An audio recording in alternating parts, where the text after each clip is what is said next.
Hey guys, welcome back to Chris and Retro.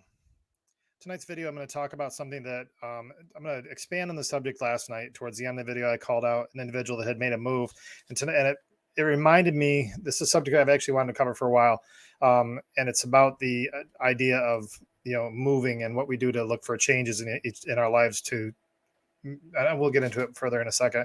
I wanted to start out with two things. One is on the show, I've talked an awful lot about my father and the respect I have for him as a man. And I just want to make that shout out again tonight on the show. My mother has been struggling with a long term disease, and it provides us opportunities to have to deal with a lot of crazy stuff in her journey. And we had another event today with that, and seeing my dad's faithfulness by her side no matter what, even with his own health stuff, seeing a man actually just put his commitments and promises ahead of his own well-being, while in this day and age is not something anybody even advise, but it sure is remarkable to see him do it. And so I want to just call out my father as just another example tonight of just seeing somebody that I'd always wished I'd been more like.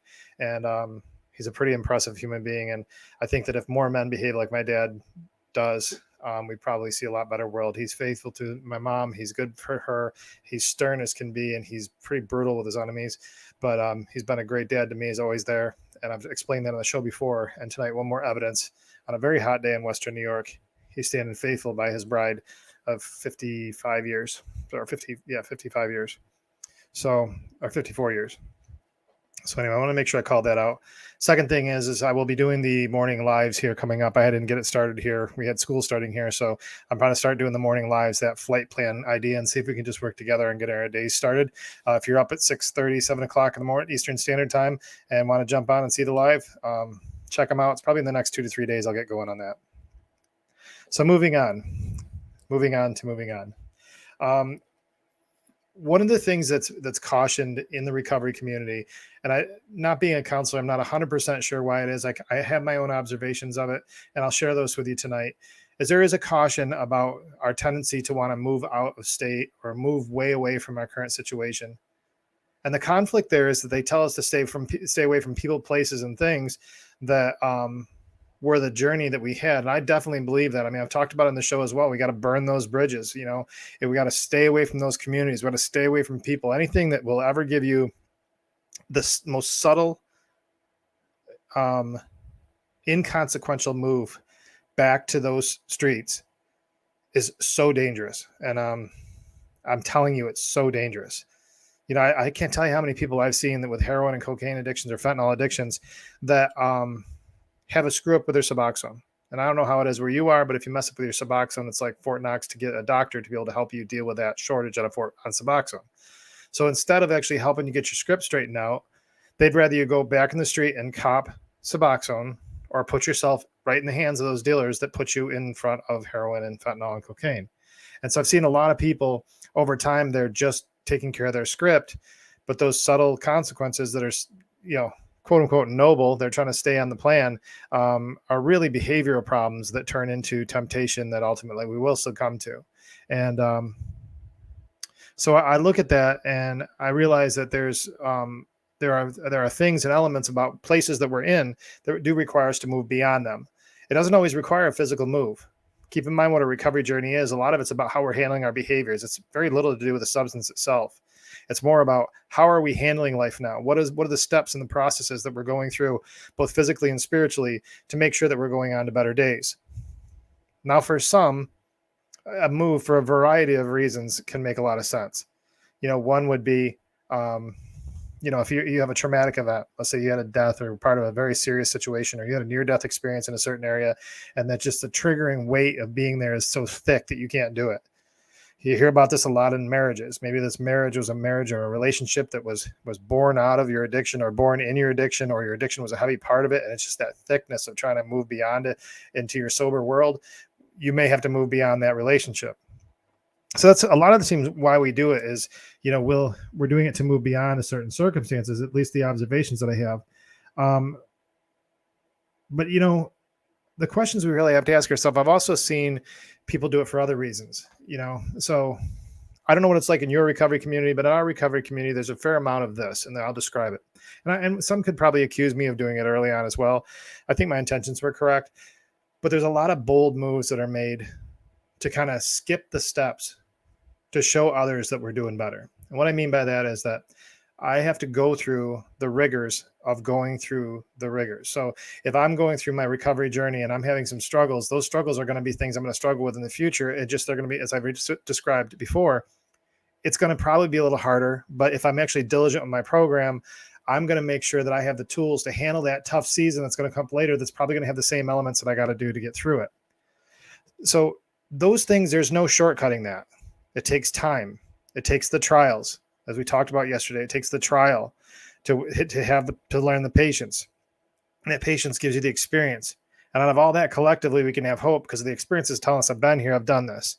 It might be harder this time, but because I've already been here once, I'm already more well equipped to go through it again. There's no shortcutting that.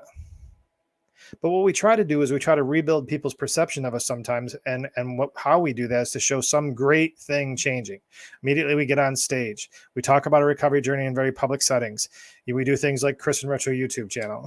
So Chris and Retro just, is about the third iteration of this type of a program. So I believe it has become a purpose and calling for me, but I don't know. Maybe early on it was a way for me to try to show people around me that I'm better, but doing better. It wasn't this show. There's a show called 100 Proof Living that I did.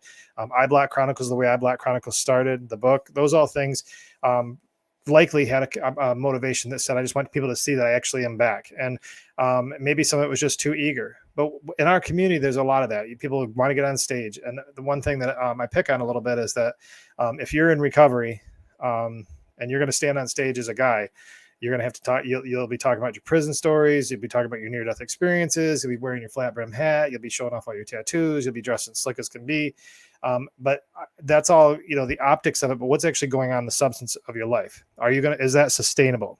And so these are things that we want to consider why we make moves. Sometimes we do all these things because we want others to believe that what we're doing is sincere and actually working. And we want to do it as quick and shortcut as much as possible. That optically, the risk is that are you actually doing the work that there is no shortcut for? So just pause on that one for a minute. So what is your why? When you're making a move, why are you moving? Well, are you making I guess the two questions really for me are this. Are you doing it to make a statement? Or you're doing it as part of your plan to fortify, grow, and move beyond your broken season or your life of addiction? I think there's probably other elements, like all things, and not being a professional at this, I am likely missing a lot of it. But in my mind, I simplify it down to, is your move to make a statement or is your move to fortify you? And I think that with those two, as I really did consider this topic, if I can place myself in those two places, even if there are other components about it, I'm probably going to start thinking about what those other components are if I at least start with that basic motivation. Because now I'm going to know, is it for others to see how I am, or for others to believe, or for others to think that I'm not being slick anymore? Or is it really because this is the best move for me to continue with the plans that I set forth in my life? That's the first thing I would consider in a move, is the why. What is your why? And is it based in those two types of elements? And you may have different versions of it, but that's kind of where I'm thinking. So some red flags. As you're considering a move, some of the red flags you might want to ask yourself, have you done this before? How did it work out? I know a few people that every 2 years or so are moving somewhere. I know a few people that will go on social media, namely like the Facebook platforms and stuff like that, and talk about how life sucks so bad and I'm moving. And then all of a sudden you'll see all these declarations and asking about what's this place like. And it's just further perpetuating, just showing how serious I am about getting out of here. And because of you, people suck and all this stuff like that. And then they start asking about different locations and knowing full well, that's probably not going to happen. And, I had a recent one. It's kind of funny. It all turned out and basically just turned into an extended vacation. But the hoopla was there because probably the motivation for the move was to, as I said before, make a statement. But neither here nor there. Have you done it before and how did it turn out? So one example would be if you did it before, you moved there and then you went right back to your old behavior and were using again, then the move probably wasn't the solution. If you're moving again because that move didn't work, just to say, well, I don't do this again. I need another fresh start because I got all these bad feelings about that place now too. I mean, at some point you're going to run out of, reasonable options to move or money to make the move. And if you keep the behaviors staying the same, you're basically all you're doing is just tarnishing probably some really nice places to live. Question yourself other areas of your life. How are you handling conflict? So are you a runner, or are you a fighter, or are you a pacifist and you just stay too long? What are you? How do you handle things? And is it just is the move just manifesting in itself to say, I'm going to burn this place down, and if I move, it looks like I'm a changed person because I'm not going to live in this environment? And then now you're ask yourself the ownership. Am I blaming the environment, or am I blaming my behavior? Promise you guys, I'm going to get into more positive options here, but what I want to do is just let's run through for a minute why we'd move, because it does seem to be a topic. I know counselors that strongly advise don't move out of state while you're getting going on your recovery journey. I think they mean that if you're entrenched in the community. I've heard them say that, but I've also seen some that just don't, they seem indifferent on it. I think the subject is worth it because it always comes up. So the other big one, red flag for me would be, is it spontaneous? Did you just get up one day and you just can't take it anymore? You're sick of everything and you're going to move. That would be a big red flag. If your move was spontaneous and it was because you just couldn't take it anymore.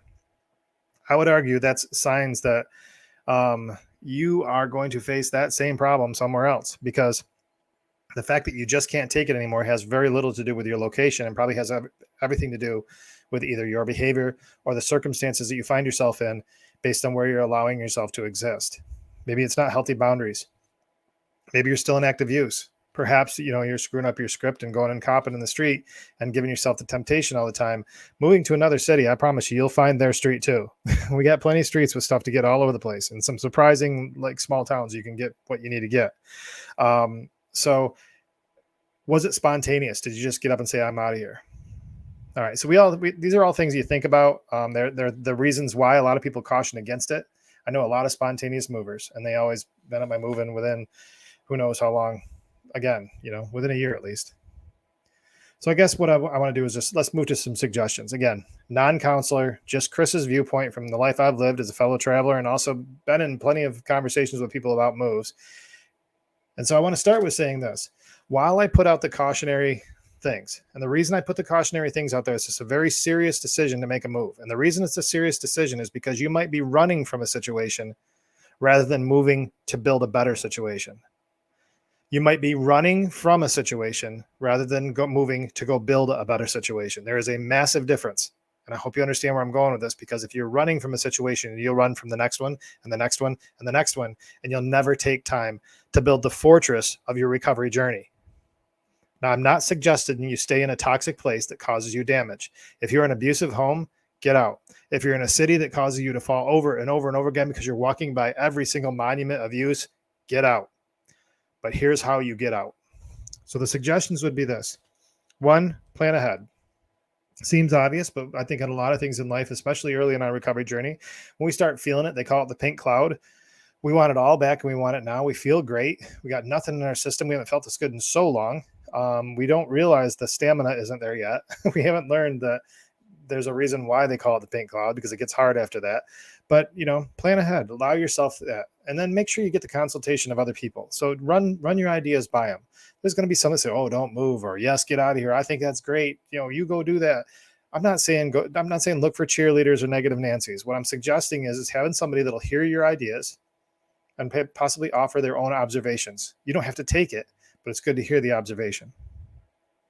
The second thing is get connected in a recovery community. I've got notes here for this one because I actually put a lot of thought on this tonight. So, get connected with your recovery community, and not just connected.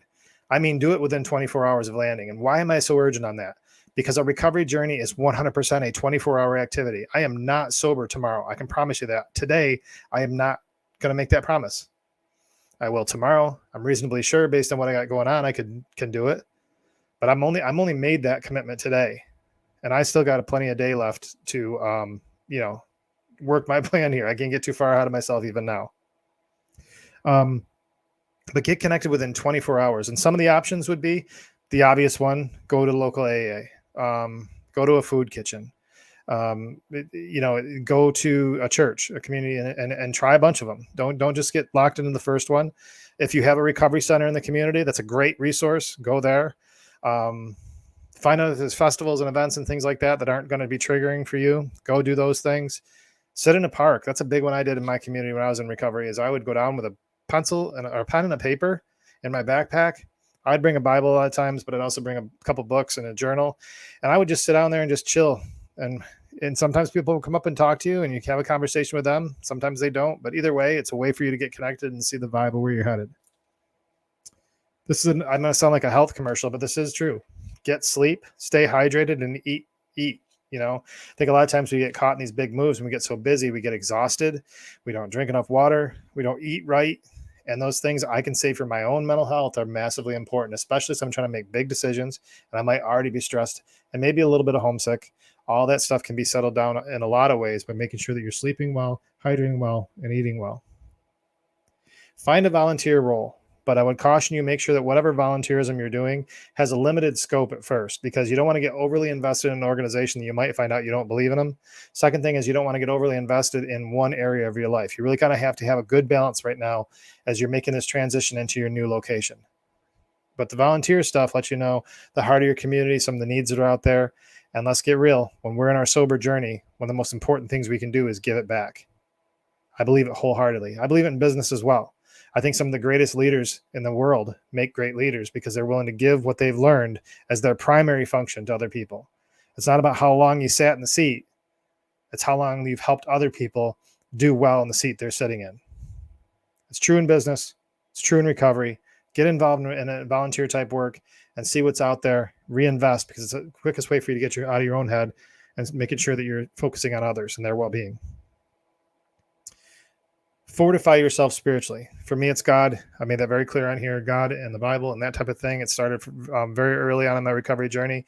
And for me, that's important to stay fortified in that space. Churches can annoy the heck out of me. So I'm probably not going to say go to a church and have that be the solution for it, because it can honestly trip you up. They may even have a bias or a stigma against addicts. Who knows? Or they might not even like, if I go in the South, they might not like this Yankee coming to the church. I don't know. I'm been 51 years a New York resident. Move to California and tell everybody I'm from New York, they may not like me. I don't know. I think they will, but you never know. I don't know what kind of room you're walking into. So your spiritual component is you. So what are you doing? Business as usual. Whatever got you here, whatever is working for you there, stay tight on it. Don't lose track of it just because you're in a new environment. 6, don't waste your time. So number 6, don't waste your time. And what I mean by that is that I see this actually an example of wasting time. I see a lot of people that get released from incarceration or wherever else, and they don't do anything on day one. They just kind of float, and day one turns into a week, and a week turns into 2 weeks, and then it turns into a month, and the month starts to become a panic because of the stuff that you need to get done by now is not getting done, and now you're a month into this. Don't waste time. Don't exhaust yourself, but don't waste time. Get right on to what your plan and what you had going. So all this stuff is based on pre-planning, getting out there, being methodical. So you can understand why some of the cautionary things I was telling you about relative to, was this a whim? Have you done it before? You see why this is a problem, because success on the other side looks polar opposite in the fact that it's actually thought out. You're going to try some new stuff. You're going to try some basic things, but it's because you got a construct of what it is you have to do to be successful in this new location, because you're fortifying. You're not making a statement. You're making a fort. You're making a new life. You're making yourself to have some success. And so along with the recovery work you're doing as a person in recovery, you're creating for yourself an environment that's insulating you and allowing you to not go back. And in that place, a move is probably a very good move for many. I know many people that struggle with heroin and alcohol. I think you can struggle anywhere. It's everywhere. But I know that for sure, heroin, fentanyl, cocaine, all that, if you're an IV user especially, you have a routine. You got a routine all the way through it, from the rig to the disposal to the buy to the whatever, to the language, all of it's all structure. There's so much more to that addiction, from my observation, in my opinion, than there is other addictions, because there's so much involved in getting there. So to remove yourself from big parts of that process, I think is very healthy, provided you've got these other constructs in place prior to getting there. And some of the things aren't going to work perfectly when you get there. Work through it because you got a plan. You're not winging it. The last thing I want to say about this, though, and this is really important, I think a lot of times we make statements. So if your move is a statement, this is a good test for you. If you feel that if your move is not a plan and and you're just making a statement, if you're not doing it as a fortification, you're just making it as a statement, ask yourself a question. If something came up that was outside of what it is that I'm trying to accomplish with this move, would I not go? Would I kill it? And if I was going to kill it, is it only because the structure isn't working well for my recovery? Or am I killing it because of fear? Or am I killing it because I shouldn't have been even involved in doing this in the first place because it wasn't even feasible? I'm always bumping my camera in here, guys. There we go. I'm back. Wrong camera angle. We'll try this again. There we go.